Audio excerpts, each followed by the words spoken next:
রায়হান, সারা দেশে ৬৫,০০০ প্রাথমিক বিদ্যালয়ের কার্যক্রম বন্ধ রয়েছে।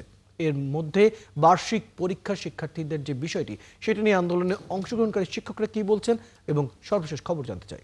সকাল থেকে তারা দুটো দিনের কর্মসূচি যেটি রয়েছে সেটি পালন করছে।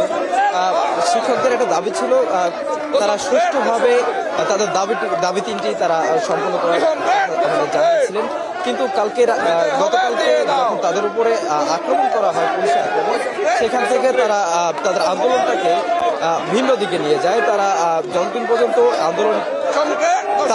যতদিন পর্যন্ত তাদের এই আন্দোলন আদায় না হচ্ছে ততদিন পর্যন্ত তারা মাঠে থাকবে বলে আমাদেরকে জানিয়েছিলেন। আমাদের সঙ্গে গতকালকের আহত কিছু কর্মী শিক্ষক রয়েছেন, আমরা তাদের সঙ্গে একটু কথা বলবো, জানতে চাইবো আসলে তাদের দাবিগুলো।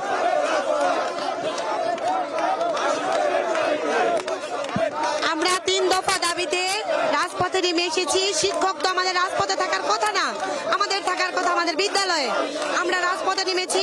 বাংলার ইতিহাসে গতকালকে আপনারা সাক্ষী হয়েছেন এক জঘন্য, নির্মম, নিষ্ঠুর বর্বরতার। শিক্ষক জাতিকে নিষ্ঠুরভাবে আঘাত করা হয়েছে, বোমা মারা হয়েছে, রক্তাক্ত করা হয়েছে। তার প্রত্যক্ষ নিদর্শন আমি এবং আমার হাজবেন্ড। তারপর আমাদের আরো ভাইয়েরা রক্তাক্ত অবস্থা আছে। রক্তের দাবিতে আমরা এই রক্তের মূল্য সম্মান দিয়ে নিয়ে যাব। যতক্ষণ না আমাদের দাবি আদায় হবে আমরা রাজপথ ছাড়বো না। সারা দেশে আমাদের কর্মবিরতি চলছে, প্রয়োজনে আমরা বিদ্যালয়ে তালা ঝুলিয়ে দেব। আপনাদের কালকে উপদেষ্টা নতুন করে কিছু কথা বলেছিল যে আপনাদের দাবিগুলো তারা কিছুটা সমন্বয় করবে।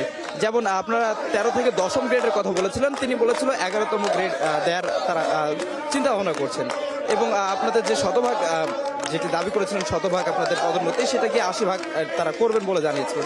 এই বিষয়ে আপনি কি বলবেন?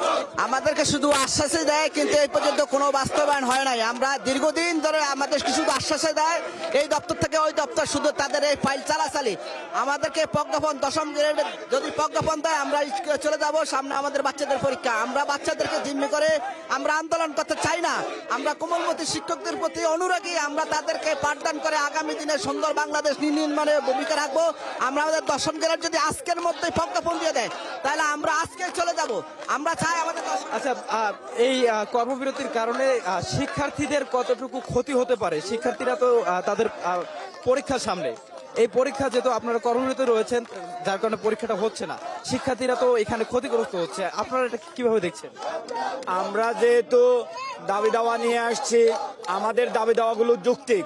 যদি সরকার আসলেই দেশের এবং শিক্ষার্থীদের কল্যাণ চাইতো তাহলে গতকালকে আমাদের সাথে বসে একটা সমঝোতায় যেতে পারতো। আমাদের দাবি দাওয়াগুলো মেনে নেওয়া না নেওয়া সরকার আমাদের সাথে আলোচনা করতে পারতো, কিন্তু গতকালকে শিক্ষা উপদেষ্টা উস্কানিমূলক বিবৃতি দিয়েছে, আমাদের দাবিগুলো অযৌক্তিক, এবং পুলিশকে লেলিয়ে দিয়েছে। আমাদের প্রায় 200-র উপরে শিক্ষককে আহত করেছে, এবং আমাদের দুইজন শিক্ষক গুরুতর অবস্থায় হাসপাতালে এখন ভর্তি। আমরা যেমনটি আসলে শুনছিলেন, শিক্ষকরা যেটি বলছেন যে তাদের যে দাবিটা গতকালকে যেটি তাদেরকে বলা হয়েছিল 10ম থেকে তারা 11তমের জন্য কথা বলবেন, এটিকে তারা একটা মূলা ঝোলানোর মতো হিসেবে দেখছেন, এবং শিক্ষার্থীদের যে ক্ষতিটা হচ্ছে সেটিকে তারা পুষিয়ে দেওয়ার জন্য ভিন্নভাবে চিন্তা করবেন বলে জানিয়েছিলেন। এই ছিল সর্বশেষ শহীদ মিনার থেকে আমার কাছে। রায়হান কবির, আপনি খবর রাখতে থাকুন। আপনার মাধ্যমে আমরা জানলাম সেখানকার শিক্ষকদের মতামত এবং তাদের কার্যক্রমের সর্বশেষ খবর। দর্শক, আমাদের সাথে আমাদের সহকর্মী রায়হান কবির যুক্ত ছিলেন ঘটনাস্থল থেকে, যেখানে প্রাথমিক শিক্ষকদের দাবি বাস্তবায়নে সেখানে শহীদ মিনারের যে লাগাতার অবস্থান কর্মসূচি চলছে সে বিষয়ে সর্বশেষ জানছিলাম।